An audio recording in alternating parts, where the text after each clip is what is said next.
What if I told you? One wrong turn of a car erased an entire generation. July 28, 1914. Sarajevo. A pistol cracks through the summer air.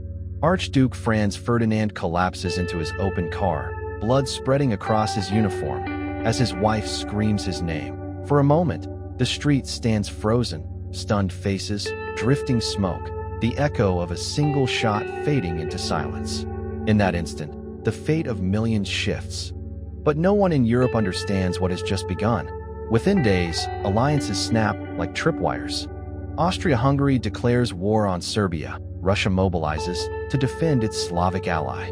Germany, bound by treaty and ambition, activates a plan years in the making, the Schlieffen Plan, a lightning strike through Belgium aimed at crushing France before turning east. Railways thunder across the continent. Soldiers crowd platforms, uniforms pressed, boots polished, rifles gleaming in the summer sun.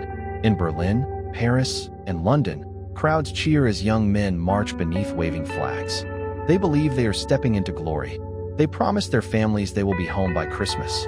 But in September 1914, on the banks of the River Marne, that illusion shatters.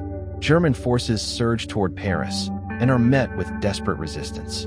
French taxis rush reinforcements to the front in a frantic gamble. Against expectation, the advance falters. The war does not end quickly. It hardens. By autumn, trenches scar the earth from the North Sea to the Swiss border. What were meant to be temporary defensive ditches become a vast labyrinth of mud and wire. The ground itself seems to swallow men whole. Rain falls without mercy. Soil turns to sludge that clings to boots and uniforms like a burial shroud. Water pools at the bottom of trenches, mixing with rot and decay. No man's land. The blasted strip between opposing lines is littered with broken rifles, torn helmets, and the unmoving shapes of the fallen. A British soldier grips his rifle, peering over sandbags at a wasteland of barbed wire and craters. He remembers the recruitment posters that promised adventure and honor. Instead, he watches rats grow fat on the dead. A young French soldier writes home by candlelight, his hands trembling as artillery thunders in the distance. He tells his mother he is safe. He does not mention the screaming. He does not describe the way the earth shakes through the night, or how sleep now feels like surrender. Some men begin to break.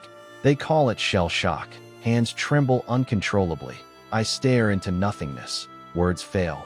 Yet in an army desperate for discipline, fear is often treated as weakness. A few are executed to set an example. A grim reminder that in this war, even terror must be endured. Then the air itself turns against them. April 22nd, 1915. Ypres.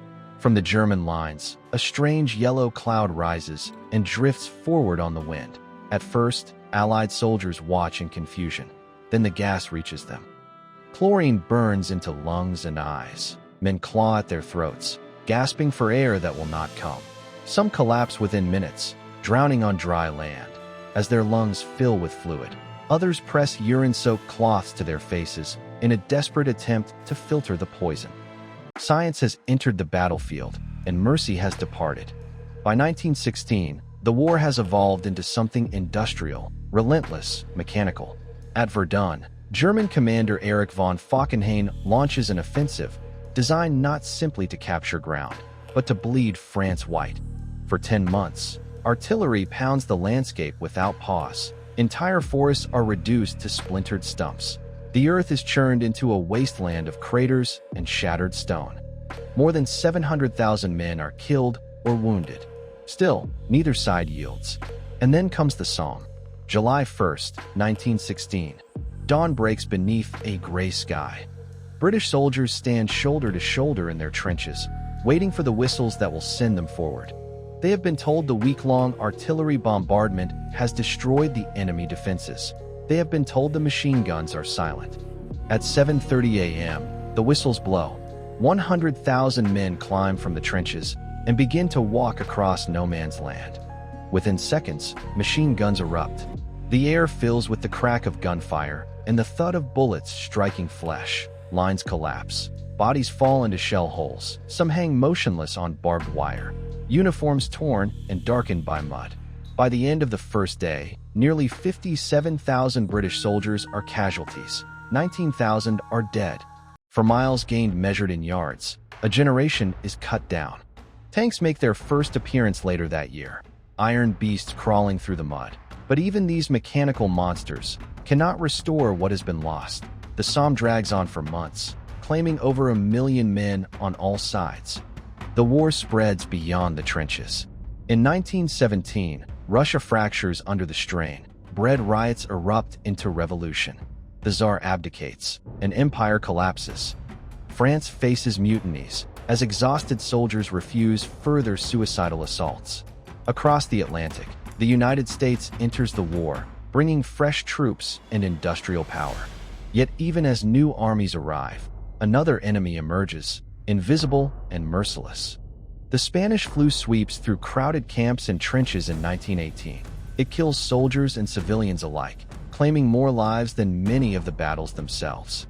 Finally, on November 11, 1918, after 4 years of slaughter, the guns fall silent. 16 million are dead. Empires have vanished. Austria-Hungary dissolves. Germany stands defeated and humiliated. The Treaty of Versailles redraws borders and sows resentment that will one day ignite again. World War I was meant to be a war of honor and swift victory. Instead, it became the blueprint for industrialized destruction, a conflict that mechanized death and shattered illusions of glory. If you had stood in that trench in 1916, would you still believe war is glorious? Because the Great War did not end all wars. It taught humanity how to wage them, on a scale the world had never imagined, and its echoes still shape the century that followed.